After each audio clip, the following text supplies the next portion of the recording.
So we have this video transmitter and the video receiver remaining.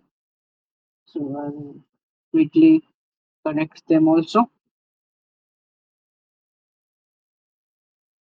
T1 R1 5 volt and ground. So I'll connect that to these pads only.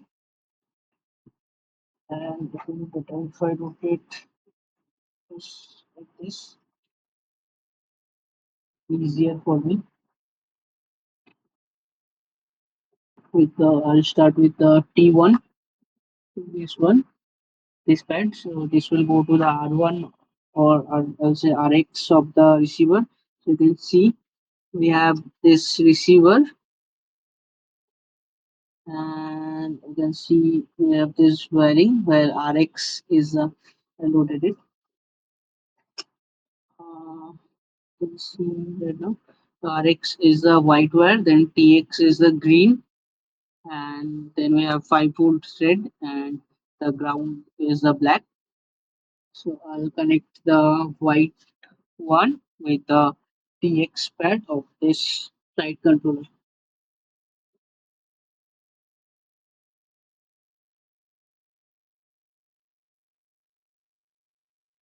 Okay, then the TX of the receiver will go to the R1 of the side controller.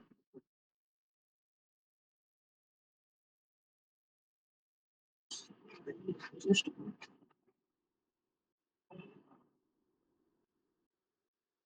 wait.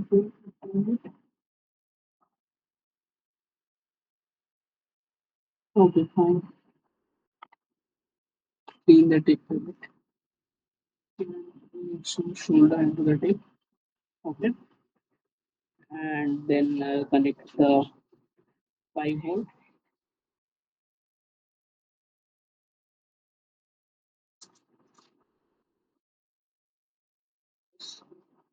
and the ground one.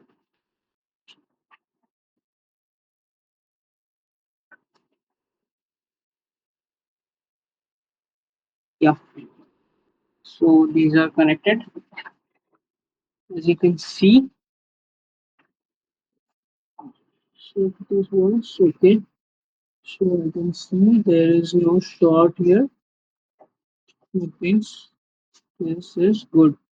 Okay, so I have connected our receiver. Push the wire up. Here the receiver is connected, and then the remaining is the so let me check once if the receiver is getting proper power or not. Yeah, you can see the LED in the receiver is flashing green. This one is here. That means everything is right.